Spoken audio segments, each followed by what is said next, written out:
This is Dateline News and Conversation. Good evening, good morning, good night, wherever you are around the world. My guest tonight really doesn't need any introduction. He is well known to everybody on this show, followers of this show, Mr. Ray McGovern. Ray is a retired CIA analyst, has spent a lifetime there. His primary responsibilities were to provide daily intelligence to presidents and department heads on Soviet and Russian intel. Ray is going to be with us tonight in this live stream, and we're going to talk about the gridlock in Washington, the inability of Congress to be able to agree on sending another $60 billion to Ukraine. I'm going to ask him, has the United States reached its limit on funding Ukraine? I'm going to ask him about the former CIA director, Gates, who I think is a madman.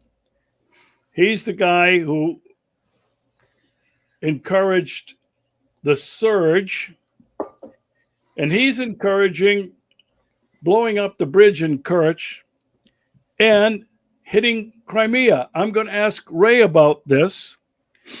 But the first thing that I want to ask Ray about is a comment President Putin made just hours ago in a 2-hour and 9-minute presentation to the Russian Federal Assembly. It was all of his department heads, the Duma, the upper chamber, veterans, governors, and students, and members of the active military today in the special military operation. I want to welcome now my good friend, somebody who's influenced my thinking for many years, Ray McGovern. Ray, welcome back to the show. Thanks, Regis. Glad to be with you again. Well, the first thing I want to ask you, and I'm guessing you haven't had a chance to read it yet or watch it. Putin made an address today, over 2 hours long, to the Duma, the upper chamber, and agency heads, and a number of other people.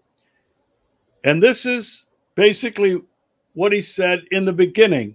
Most of it was dedicated to domestic development plans for the next 5-10 years. But the first 9 or 10 minutes were directed at what's happening in the world today. And this is one of the things he said, quote unquote, the West is flirting with nuclear war. Putin said, and I quote, the escalatory rhetoric of US and EU officials betrays their lack of understanding at what is at stake. Ray, they've been gaslighting us for a long time, as has Russia, about the possibility of this conflict in Ukraine escalating to a nuclear confrontation. What are your thoughts on this comment that Putin made today about U.S. and Western officials having no clue about what might happen? I think it's very ominous. I think it betrays how the Russian leaders are looking at the regime of Joe Biden and his inexperienced acolytes who never wore a military uniform, and who have shown themselves to be so feckless in just about everything they put their fingers in. I guess it was after the Tucker Carlson interview, where Putin was interviewed again this time by a Russian interviewer. He was asked, what he prefers in an American leader, and the answer for anyone who's watched this thing, and I've watched Russian and Soviet leaders since Stalin, for God's sake, all right, so over a half century. If there's anything that the Russian leaders crave for, lust for, is predictability. Predictability. And that's what Putin said off the top of his, well, maybe the question was can, but what he said was, we like predictability. That's why Biden, who has a record as a politician, and we know him, that's why we would prefer Biden, the obvious references, over the incredibly unpredictable Trump, okay? So, wow, what does that mean? Well, among other things, and just as a sort of aside, it means that those of us who, and there were only a few of us, those of us who said that this Russiagate business, where Putin was said to have favored Trump over Hillary Clinton, was a bunch of garbage. And now we know things are coming out now that it was all made up. It was all constructed by John Brennan and James Comey and their acolytes in the security state that exists in the U.S. today. So, getting back to predictability. Now, as I look at it, and I've heard a little bit about the speech, he did focus on the common good in Russia, as I understand. But he did start and end with this warning. So what does it mean? It means that Putin, riding very high, his troops about to obliterate what's left of Ukrainian troops in Ukraine, is still concerned about predictability. What will the U.S. do? And that's why the nuclear aspect arises. You don't have to be a historian. You just have to live long enough, like I have here. Look at that color hair, to remember what John Kennedy said.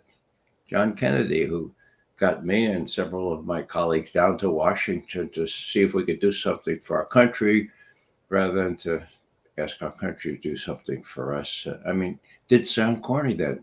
It wasn't corny then, okay? So what did Kennedy say in that masterful speech? That masterful speech on June 10th, 1963, I had just joined the CIA a week or so before, or a month or so before. He said, look, the important thing, strategically thinking, is for two nuclear-armed states that neither one should confront the other with a choice between humiliating defeat and using nuclear weapons. Now, that made a lot of sense. Why was Kennedy saying that in June of 1963? Because it had happened less than a year before. To his credit, the way things turned out, Kennedy confronted Nikita Khrushchev with a very painful, with a very distasteful choice between using his nuclear weapons or doing the sensible thing and tucking tail, getting out, okay? Now, Kennedy negotiated that with Khrushchev. What was not known at the time was that Kennedy had used his brother Bobby to make sure that Bobby told Dobrynin, the Russian ambassador at the time, Soviet ambassador, look, okay, we realize that your military people are looking over your shoulder. We know how hard it is politically to put those missiles back on those ships and take them out and tuck tail. But we assure you that the equivalent missiles, the Thors that we have in place in Turkey, will take them out in a matter of months. We just don't want to mention that now, okay? Is that all right with you? And Khrushchev said, well, if you promise not to invade Cuba, I can at least say that publicly. And I'll tell my military, yeah, they're going to pull out those this equivalent missiles in Turkey. That's the way it went down. Okay, there was a choice between humiliating defeat and using nuclear weapons. Luckily, Khrushchev was smart enough to realize that, hey, Kennedy considers this to be a core interest, a devastating threat. To us, not so much. There was nothing ventured, nothing gained, for God's sake. So pull those missiles out, he told his military. And they did, being reassured that those missiles in Turkey would also be pulled out. They were pulled out tacitly after several months. In other words, in those days, gentlemen, or at least Soviet and US leaders, kept their promises. So what I'm saying is here, when John Kennedy said at American University on June 10th, 1963, those of you will remember that the Cuban Missile Crisis was in September, October 1962, never face a nuclear armed state with a choice between a humiliating defeat and using those weapons. Now, is Russia faced with a humiliating defeat in Ukraine? Well, if you read the New York Times or you listen to our highest senior intelligence officials, that's what they've been telling us. But it's just the opposite. And this is serious, folks. The country that's faced with a humiliating defeat, or more specifically, the party, the president, Joe Biden, who's faced with a humiliating defeat right now in Ukraine, has a choice between accepting that defeat, trying to disguise it in some way so he doesn't lose the election, and then lose his freedom. I mean, they've got the goods on him. I mean, on the take in Ukraine and China. I mean, it's in court documents, it's in emails and so forth. So what happens if that other guy comes in, all right? So what I'm saying here is that Joe Biden has a painful choice between humiliating defeat in Ukraine or using nuclear weapons. Now, what I see Putin saying today is, look, we consider you guys unpredictable, okay?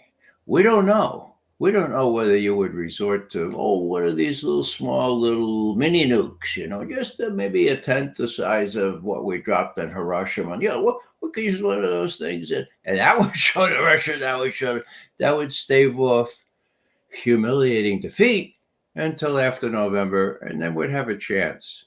If we have a humiliating defeat before then, we're going to lose. We're going to lose the election. We're going to lose maybe our freedom. They can put us in jail if they want to. Okay, so I think that Putin, in his sober moments, overcomes the urge to say, we beat NATO to a pulp. We beat the U.S., who showed that this military is just prepared to fight against the rinky-dink little terrorist cells. And they've run out of ammunition. Now it looks like they run out of funding. Instead of being, what's the word, sort of grandiose or hubristic is the word, all right? The Greek word for hubris, overweening pride, bragging. No, that's not Putin's manner. He says, look, there is escalatory danger here. We're aware of it. We hope to hell that you're aware of it. You're aware that if you use one of these little mini nukes, all hell's going to break loose. And that's the escalatory danger here. That's what I hear. That's what I hear Putin saying today, just a few hours ago, on that specific aspect. Ray, what's also very time sensitive is that as you and I are speaking, Operation Steadfast Defender has already kicked in.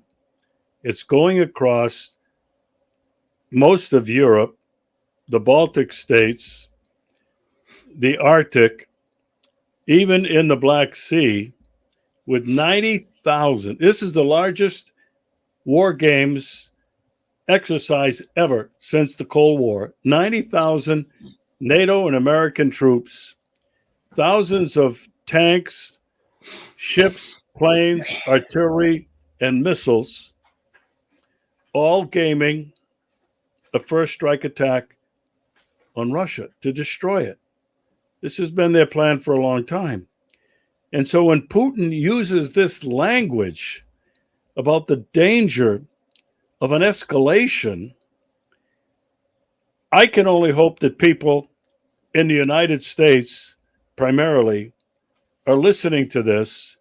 And Ray, I so much appreciate the analogy with Kennedy's speech, the choice between a humiliating defeat and fighting and attacking a nuclear armed country. I want to move on. There's so much more I want to talk to you about. Sure. You have been speaking lately. You've been very popular. You're showing up across a lot of social media platforms.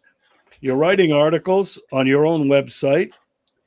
A couple of things that are really important, and as you mentioned, time sensitive. The inability of Congress to approve $60 billion more dollars to go to Ukraine is hung up in the Congress. You've written an article. It was entitled Throwing Good Money After Bad. Before we go on anything else, Ray, what did you mean by throwing good money after bad? Well, the die is cast now, Regis. In the next 10 days, it will become clear whether the Republicans, headed by this fellow Mike Johnson, who's the speaker, or whether they'll be browbeaten into approving 60 billion, that's billion with a B, more arms aid for Ukraine. It's a fool's errand. Now, why might they be able to do that? Well, it's the old red menace, If we don't give them 60 billion more on top of the 120 some billion that we gave them already, they're going to lose. And whose fault is that going to be? Yours, Mike Johnson, because you denied the wherewithal for Ukraine to persist, okay? It's a lot of pressure. I mean, Mike Johnson wanted to talk about this. Now, I don't know Mike Johnson. I hold a little brief for him, okay? But he wanted to talk to the president about this for weeks, for months, actually. He said, let's get together one-on-one. We'll talk about that. And he was brushed aside. No, we're not going to do that. So finally, Tuesday, what's today? Thursday, 2 days ago, the president invites Mike Johnson with Chuck Schumer, who's the Senate leader, Mitch McConnell, who could barely walk into the room, and who's the Hakeem Jeffries, the deputy speaker in the House. Oh, so 4 of them. Okay, wonder what that's all about. Well, Mike Johnson has got to be smart enough to realize, so it's 3 against 1, huh? 3 against 1. The sessions with the president on Tuesday were described as intense. Chuck Schumer said, they're the most intense discussions that I've ever been in. And Mr. Johnson has a choice now. History is looking over his shoulder. He's going to regret it if he makes the wrong decision. Okay. So the question is whether Mike Johnson is going to cave. Okay. 60 billion is a lot. Throwing it at the Ukrainians is only going to let them persist for several months more, maybe until November. And that's all Joe Biden and his acolytes want for reasons I already mentioned. Okay, so now the smart money says that Mike Johnson is going to buckle. I made a big bet with Judge Napolitano, on whose show I appear regularly.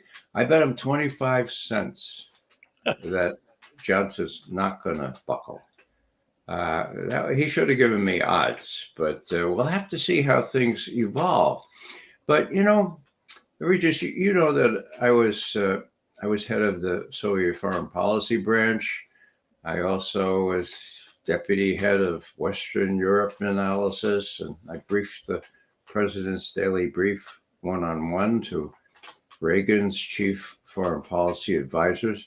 So I was right in the thick of things, trying to make sure that intelligence, such as it was, intelligence analysis, not operations, was relevant, okay? Relevant to policy decisions. Now, there's a fine line there, okay? You have to know what the policy decisions coming up are, but you don't tell them what to do. You just give them the information as to what to expect. So I'm sitting back here and I'm saying, oh my God, Congress doesn't have accurate information in any respect. As a matter of fact, I don't know if Joe Biden has accurate information. And so I thought, well, yeah, last July, for example, I remember it. It was the 13th. Bad luck day, huh? July 13th, Biden gets up and he says, Putin has already lost this war. I want to tell you, it's clear. Putin has already lost this war. July 13th, last year, okay? Now, where did he get that stuff? Well, 6 days before, the head of the CIA, a fellow named William Burns, had said, Putin has suffered a strategic defeat. The weakness of the Russian military has been laid bare for the world to see.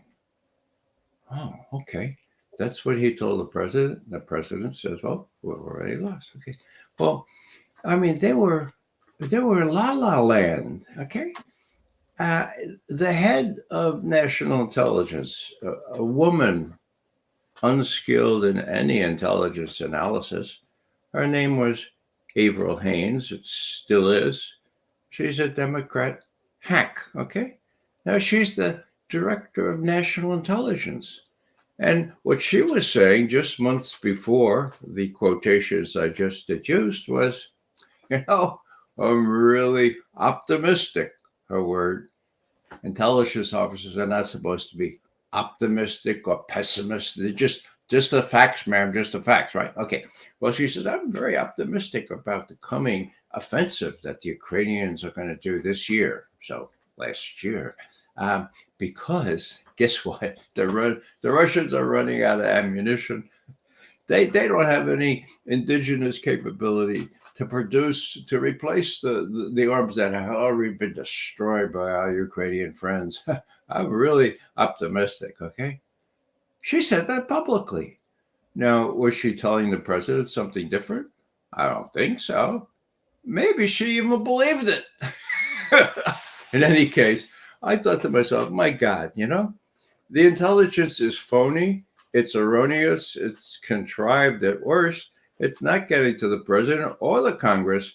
Maybe I ought to revert to my old intelligence, just the facts sort of role, and put some things together. I talked with Larry Wilkerson, who from the policy side knows a hell of a lot more than I do. He was, of course, chief of staff for Colin Powell, while Colin Powell was Secretary of State. I said, Larry, let's do something. Let's make sure people know about the fecklessness of this intelligence that is going on here. And as we looked into the situation, and as we plowed into some of the statements earlier made by Obama, now I think Obama was president when Joe Biden was vice president, but Biden must have been asleep because Obama said in 2015, and this is reported by Baker, the Supreme White House analyst for the New York Times, or Peter Baker, okay? And he says, Obama has been telling his associates, look, the thing we want to avoid at all costs is giving the Ukrainians the idea that they could prevail over a much stronger Russia, okay? What we need to do is be aware of core interests. Listen, he says to his friends, look, core interests Ukraine is a core interest to Russia. Ukraine is not a core. No way is Ukraine a core interest to the United States. So we should be really careful of getting involved in wars to protect core interests that don't exist. Obama's words. Peter Baker put him right out there. Now, in those days, 2015, there was a young deputy secretary of state who picked right up on Obama's words. And this is what he said. If you're playing on the military terrain in Ukraine, you're playing to Russia's strength. Because Russia is right next door. Apparently, someone showed him a map, okay? It has a huge amount of military equipment and military force right on the border. Anything we did as countries in terms of military support for Ukraine is likely to be matched and then doubled and then tripled and then quadrupled by Russia, period, end quote. That's why we're not giving lethal ammunition to Ukraine under Obama. Okay, now who was it that said those last couple of words? His name was Anthony J. Blinken. He's now the Secretary of State, and now he sings a very different tune. What changed? Did they move the border? Did they change the map? Did they not make any calculations based on Russian industrial strength and its ability to supply as much weapons as needed in Ukraine? Well, I don't know, but the Congress and everybody else have been given really bad information on all this. So that was pretty much the first half of our op-ed. Maybe I'll go on just to finish up here.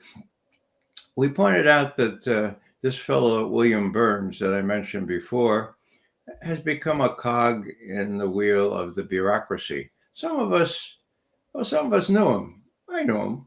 He was a pretty smart guy, and he knew something about foreign relations. But as soon as he became director of the CIA, he changed.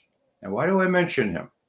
Well, not many Americans know that Bill Burns was our ambassador to Russia, okay? On February 1, 2008, he got a call from the Russian Foreign Ministry. Foreign Minister Lavrov wants to see you right away. Oh, yes, okay. So he goes over there and Lavrov meets him. And this was a time when the notion of accepting Ukraine and Georgia into NATO was very, very much current and going around and washing rumors and everything else. Looked like there were plans. So Lavrov says, Mr. Burns, do you know what "net" means? and Burns said, well, I mean, we have the cable.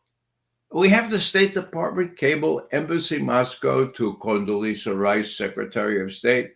We have it thanks to WikiLeaks. It's genuine. If I've seen one Embassy Moscow cable, I've seen thousands in my career as chief of the Soviet Foreign Policy. Anyhow, so what Burns says, well, yeah, what do you mean "net" means "yet"? And Lavrov says, look, membership in NATO for Ukraine and or Georgia is a red line. You know what a red line means, Mr. Burns? Here, red line, okay? Because what's going to happen if that happens, specifically in Ukraine? There's going to be a civil war in Ukraine, and we Russians will be faced with a choice as to whether or not we have to intervene. We don't want that. Okay, we don't want that at all. So tell your superiors. "Niet" means "niet." That's our red line.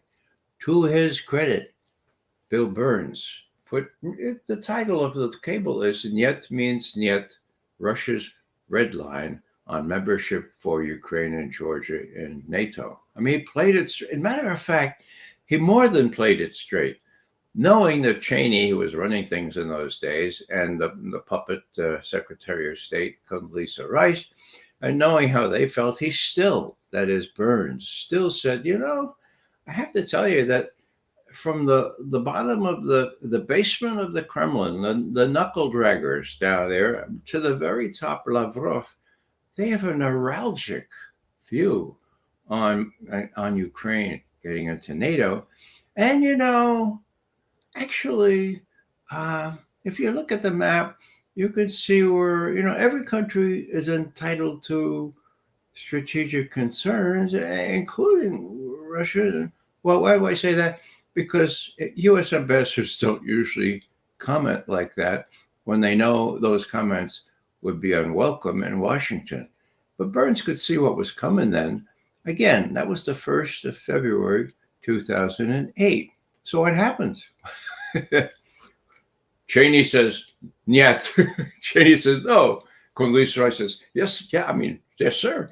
And they go to Bucharest 2 months later, declaration at the NATO summit in Bucharest, April 3rd, 2008, Ukraine and Georgia will become members of NATO. Okay, now, I just make this one extra point. Oh, this is the same guy, William Burns. He's now head of the CIA. Lavrov said, look, you let Ukraine or try to let Ukraine in NATO, that will provoke us.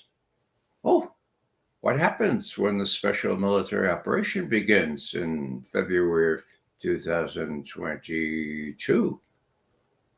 Burns gets right up and he says, this was totally unprovoked. Completely unprovoked. So that's the kind of stuff that Americans don't know. That we were told that would provoke the Russians. There's lots more that accounts for Putin's decision to do what he did. Of course, we know now that it was a very limited objective he had, and that he was prepared to deal at the outset, that the Ukrainians concluded a deal, initialed a deal to make sure that Ukraine stayed neutral and the Russians would let Ukraine stay as it was, without Donetsk and Lugansk being annexed by Russia, in effect. So what am I saying here? I'm saying that that's part of the record. Now, of course, that was 2008. It took Victoria Nuland, the Assistant Secretary of State for European Affairs at the time. Now she's Undersecretary of State, number 2.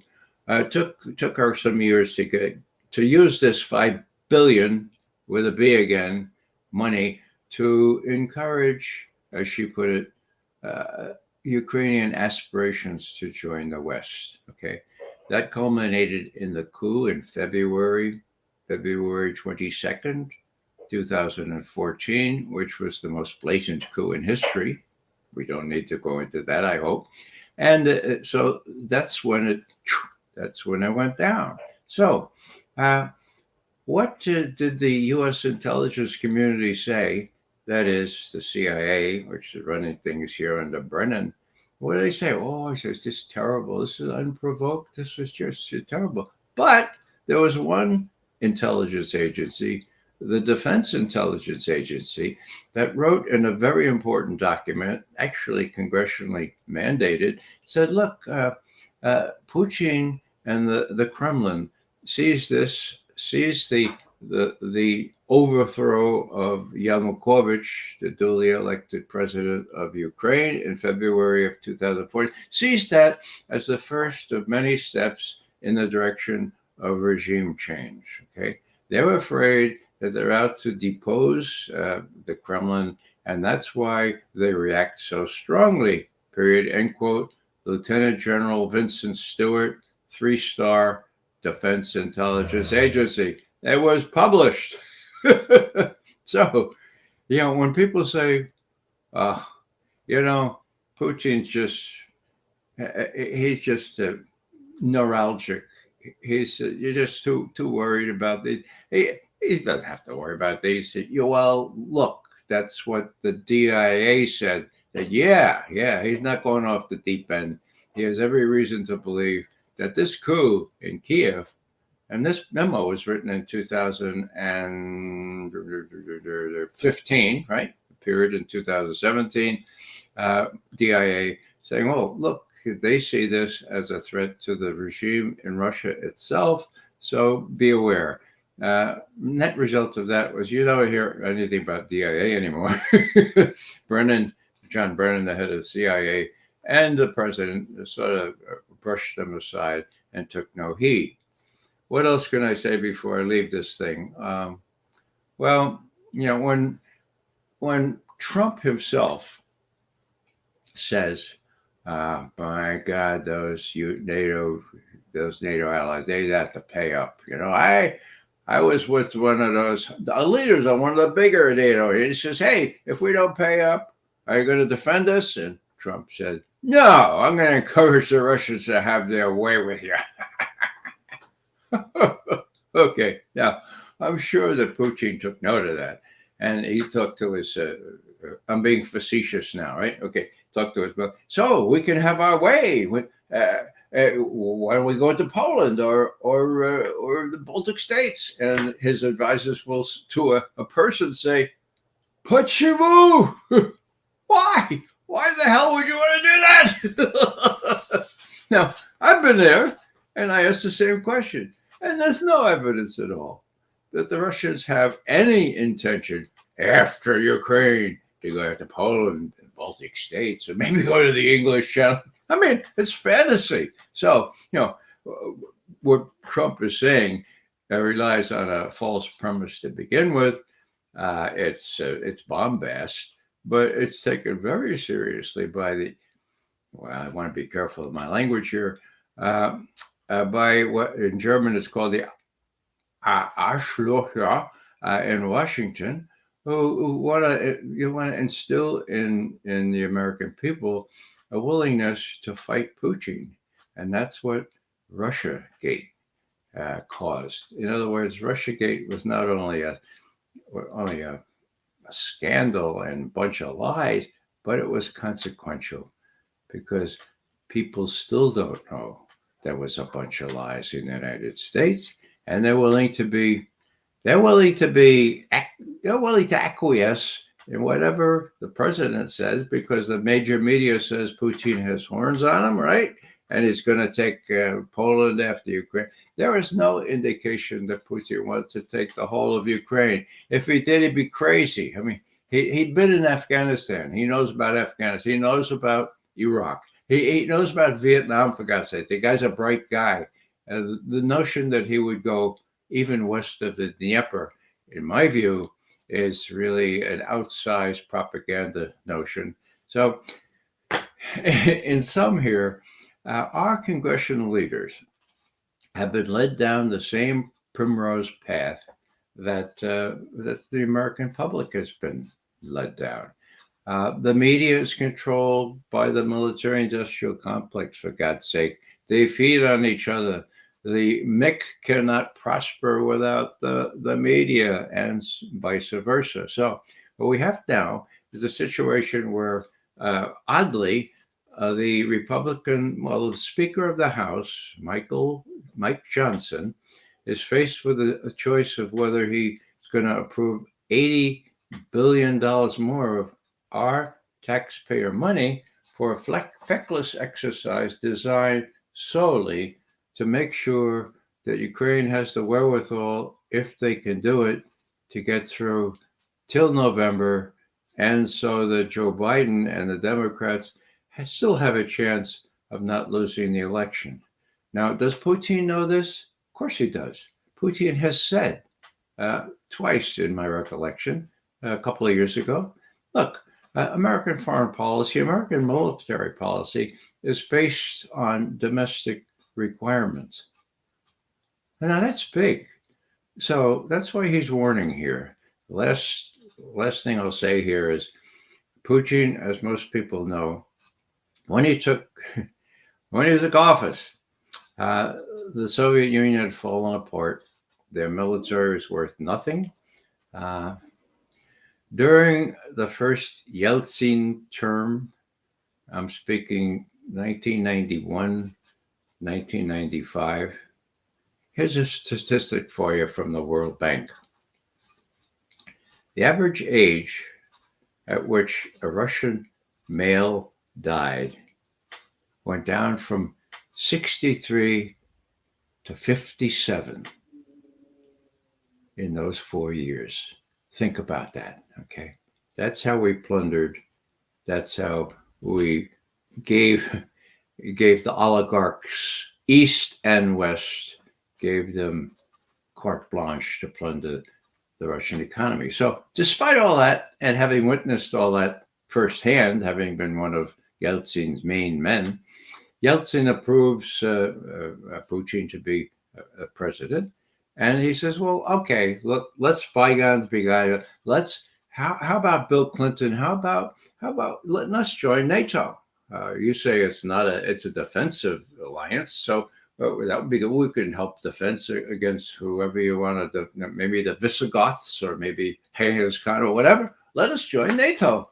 And with Clinton, according to Putin, and Putin says, talk to Clinton about that, see if he'll deny it. Clinton says, that's not a bad idea, but let me talk with my team, his team. So he goes back and talks to his team. And that evening over dinner, Clinton said, no, this won't wash. We can't do that. Sotto voce, we need an enemy, for God's sake, for the military-industrial complex. And you're elected, okay, Putin, you're elected. So a series of rebuffs go down the pike. Putin warns that the USSR warns that the new Russia can outproduce the U.S. in terms of sophisticated military hardware. They're not going to waste a lot of time or money trying to build an ABM system, an anti-ballistic missile system that will never work foolproofly. And so they build these hypersonic missiles. And I'll just conclude by saying that the Russians are pretty technically advanced. As a matter of fact, in this one area, they are far more advanced hypersonic missiles than the U.S. is. And just for your viewers, when I was a boy, there was something called Mach, and if a jet fighter flew at Mach speed, that was the speed of sound, for God's sake. And then they built things that went Mach 2, 3, 4. Would you believe that hypersonic missiles fly at between Mach 6, 7, 8, 9, Mach 10? Would you believe that the Russians have them? Would you believe that the Russians are convinced, as Putin himself has said, that the U.S. will get them eventually? And would you believe that Putin has also said, and the date was December 21st, 2021, Putin also said, when the U.S. gets them, they're going to put them in Ukraine unless we do something about it. Okay? So, does the U.S. have these hypersonic missiles? Not yet. We're building fancy fighters that can't quite do it in the dark or when it rains. And we're building really big aircraft carriers, but they're such sitting ducks that we're pretty sparse in deploying them. Now, we got big ticket items, but we don't worry about this other piddling stuff like hypersonic missiles. So the Soviets, the Russians have an advantage. When I say the Soviets, I would never say the Soviets had an advantage because they never did. But now the Russians do. And that's what Putin is trying to bring home. I think this was a State of the Nation speech. And it was a State of the Nation speech in 2015 when Putin did the very unusual thing of showing videos galore of these Russian hypersonic and other highly sophisticated weapons that the Russians had developed in the interim period between when Bill Clinton said, no, my team says you can't get into NATO, and 2015, when he gave a very extraordinary State of the Nation speech, which is what he did earlier today, if memory serves.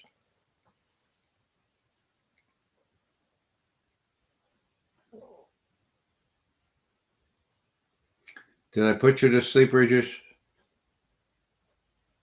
Hang on. There we go. We had a brief interruption, I think, when we lost the internet. I lost the internet. I'm not sure how disruptive it was. But I want to thank you for that analysis.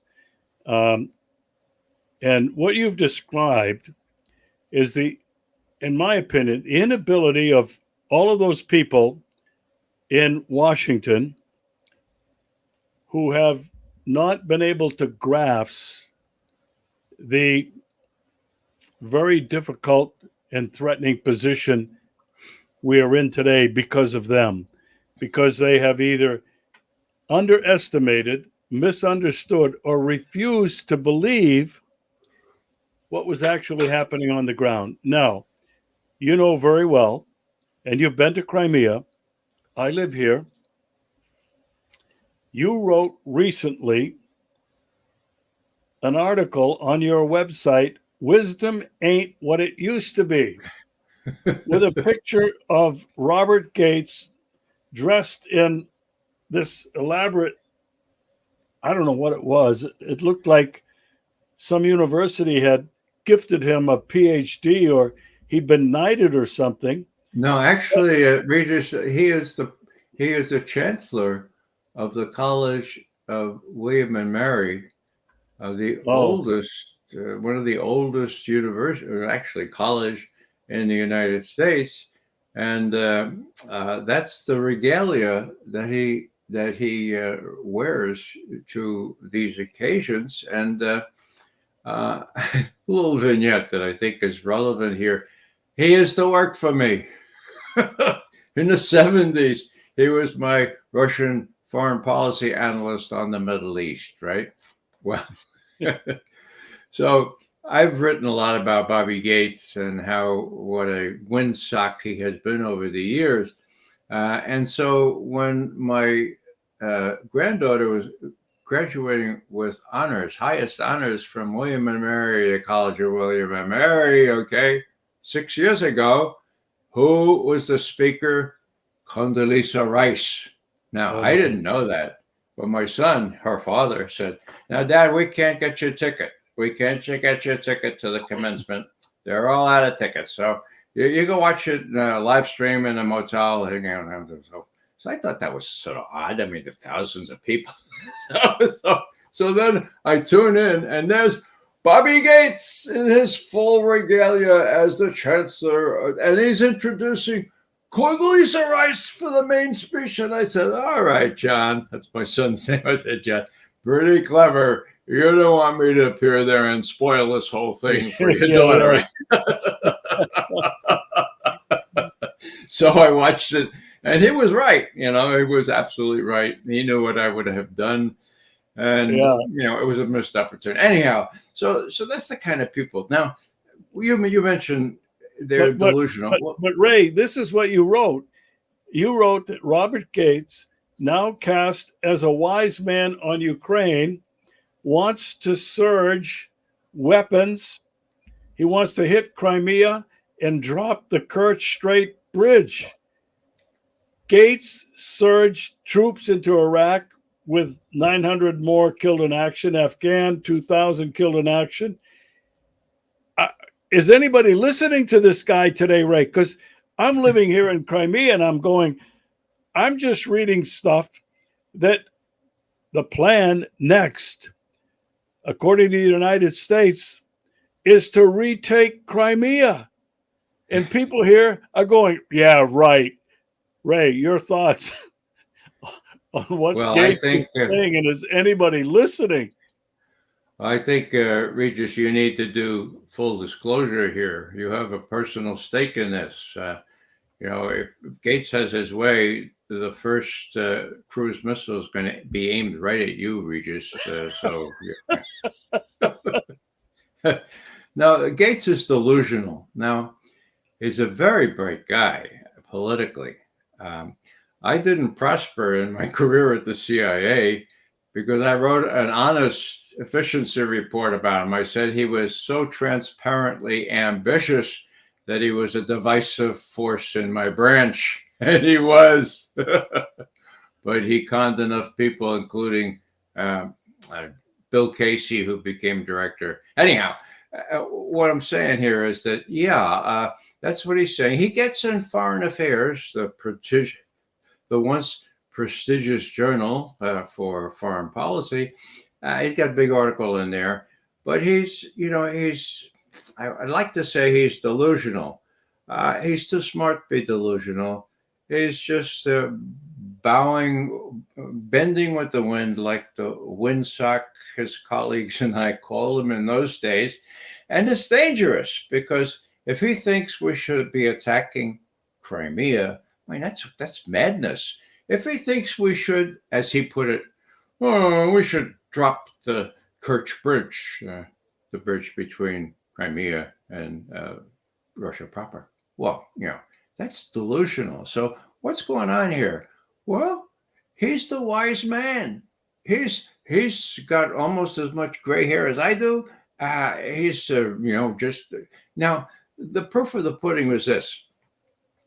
In 2006, who got wobbly on Iraq? Donald Rumsfeld, for God's sake. He wrote a memo, and we have it, to the president, saying, look, this is really not working. We ought to change our policy. And the president, of course, was Bush at the time. So, we can't have that. And so he looked around and said, who could replace Rumsfeld with? Oh, Bobby Gates. Yeah, Bobby Gates. He's the president at that time of Texas A&M. Okay, a sinecure given to him by his godfather George H.W. Bush. Anyhow, long story. So yeah, bring him in.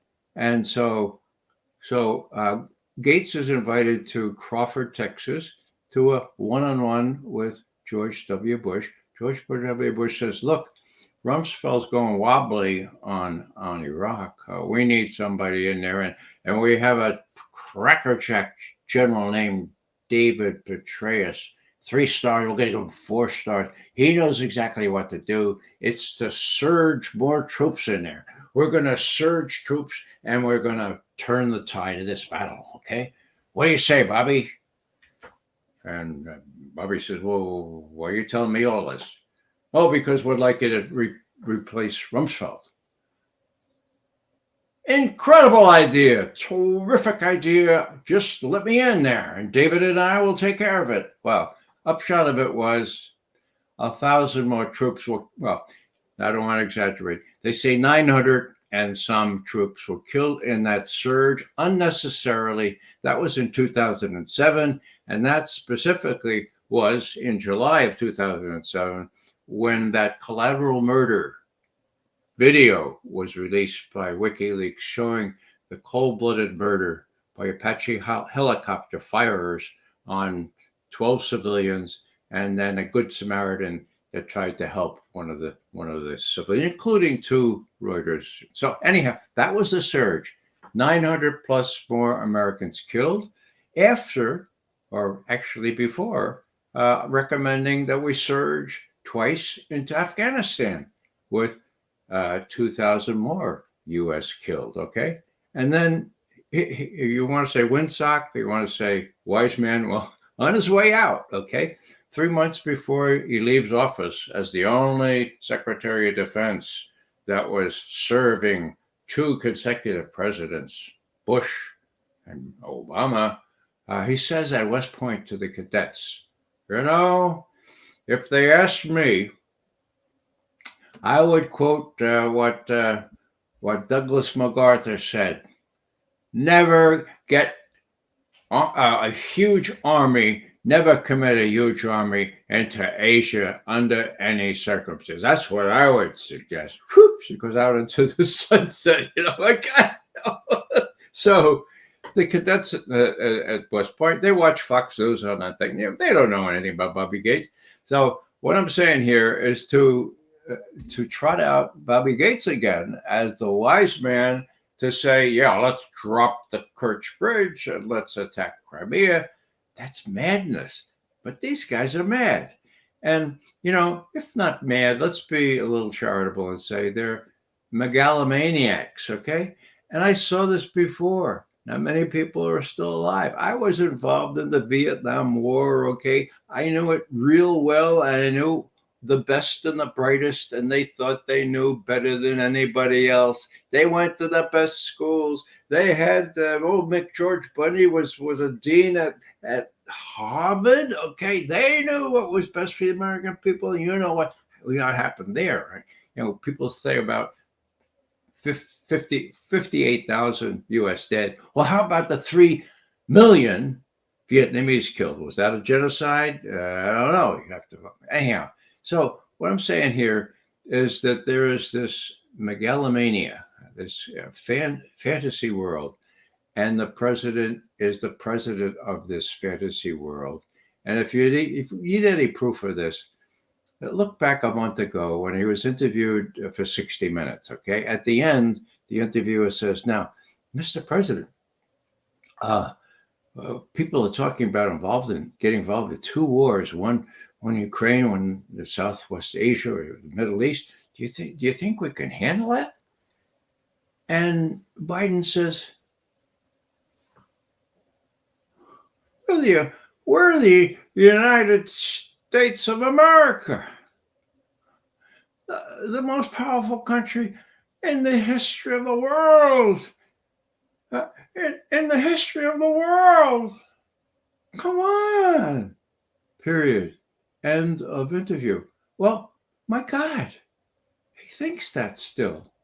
I know that because he met with a small group in Maine about 3 months ago and said the same thing and quoted Madeleine Albright as the real prophet here, saying we are not only exceptional, we're indispensable. Now, are his acolytes going to disabuse him of that notion? I don't think so. They come from the best schools, the same schools that George Bundy and Walt Rostow and Bill Bundy and all those guys came from. They knew that these barefoot little brown feet running through the jungle would never be a match for the United States of America, and they were dead wrong. So you have an element of racism here. You have a big element of privilege. We got to put these people in their place. I think that, genocide is beyond the pale. And if I were still back in Washington, I would be vigiling before any house like Jake Sullivan's or Tony Blinken's or the White House itself to make sure people knew where I stand and that I don't support a country that's involved in these kinds of things. Ray, I can't let you go before I ask you to comment on Tucker Carlson's interview with a guy named Mike Pence. I already believed that, the official narrative had been crafted by somebody, and everybody and anybody in mainstream media in the United States, in the EU, and anywhere else in the world, it was under control, repeated the exact same bullet points, point for point. But I'm going to summarize what I think he said. He said all of the intelligence agencies, God, I don't know how many there are. You hear 20, 21, but the CIA, the FBI, the NSA, the intelligence agencies in the Department of Defense, and the Mi6 have all been collaborating for maybe decades in an organized effort to craft that narrative that Americans and Europeans have taken as truth. And Ray, what they've created was an impenetrable narrative that even people who are very intelligent, advanced degrees, have believed as truth. Ray, before we end, I have to ask you, as a former intelligence official, somebody who's been at this for your entire adult life, is there any truth to that? Only one slight exaggeration, Regis. There are not 20 intelligence agencies. Only 17 or 18 at last count. And you forgot to mention Homeland Security, which is the fly in the ointment. And the NSA. The NSA, yeah. So yeah, you're right. I mean, even while I was on active duty, so to speak, at the CIA in the analysis directorate, I'm proud to say, not in the operations. When Bill Casey came in, he was the director under Ronald Reagan. He, at the first cabinet meeting, this was early February 1990. Yeah. Okay. Now, I know this because a good friend of mine was there and she took notes and she shared those notes contemporaneously with a Washington Post reporter. Okay. It's all on the record. Okay. What did Bill Casey say? They were going around the table. Bill Casey was a member of the cabinet. That's a no-no for an intelligence director. Intelligence director has to be above the battle, has to have no stake, should not be making policy, should just be serving up unadulterated, or as Truman called it, untreated intelligence for the policymakers to decide on. Anyhow, Casey's there and all the other cabinet members, and they were asked what are their objectives for the coming reign of Ronald Reagan, which turned out to be 8 years. Well, when they got to Casey, he said, our primary objective is to create conditions so that all the things that the American people believe are false. And I wasn't there, but there was no demurral. There was no saying, well, wait a second. You're supposed to be collecting intelligence, evaluating intelligence, informing the president. You're not supposed to be falsifying facts, but of course, that's what they did. Okay. So from the very outset, he picked Bobby Gates. Now, he said, Bobby, you could be head of analysis. That was 4 steps up in rank. Okay. Bobby had succeeded in insinuating himself into the branch chief level, consonant with me, but then for four ranks up, he's the head of analysis all of a sudden. Okay. What does he do? He goes down to Nicaragua, right? And he kicks over some rocks and he reports back, Mr. Casey, you won't believe this. You said there were 5 Soviet MiGs in Nicaragua. I've kicked over some rocks here. There are 15. And Casey said, way to go, Bob. Maybe we ought to obliterate them. That's what I was going to suggest. So that's the kind of stuff that Casey was getting. Now, there was a long history of this. Well before Casey and Gates, the media had been thoroughly infiltrated at very high levels, including, what we used to call the gray lady. I think it's more appropriate to call the New York Times the gray lady of the night, because I hate to use the word, but there are prostitutes that run that organization now, and they cannot be trusted. And yet, when I go back to my native New York, and I consort with my college and other friends, they all read the New York Times, and my God, they believe it. As you said, Regis, highly educated people just read the New York Times. And so when I say something out of the ordinary, I mean, it's sort of like I have a crazy hat on or something. My best friend says to me, look, I don't want you to talk about Putin anymore. I don't believe anything you say about Putin. No more talk about that. My best friend, all right? So all I'm saying here is that Casey succeeded magnificently. He created the Endowment for Democracy to do what the Covert Action Staff used to do, like have 56 sites in Ukraine before they had the overturn of Yanukovych government there. And so, they've succeeded greatly in terms of covert action, which was never really what Truman wanted when he created the CIA.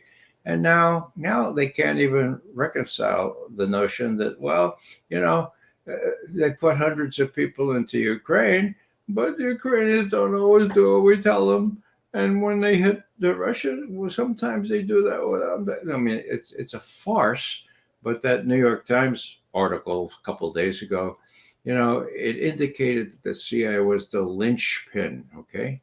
Now, last but not least, we sent a little notice to Mike Johnson, Speaker of the House. And we said, in these next days, when it's up for grabs, whether that 80 billion will be approved by the House, you're going to be visited by con men, con women from the CIA. They're going to tell you a lot of stories, okay? Don't believe them.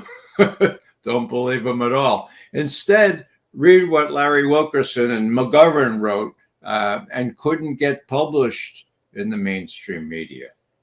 We wrote this 2 weeks ago, throwing good money after bad in Ukraine 2 weeks ago. And we knew the vote was coming up, of course. And so we shopped it around with very good people working for us. I mean, people with good contacts. And all the mainstream outlets, we got an immediate no from all of them. And so we went to the best website that we know, and that's consortiumnews.com. And we published 2 Fridays ago. Okay. 1 Friday ago. Anyhow, we published. Look it up. It's on my website as well, raymcgovern.com. So, the U.S. people are woefully misinformed. Most of them still believe in Russiagate. And as I'll say again, that is consequential. I mean, it's not funny at all.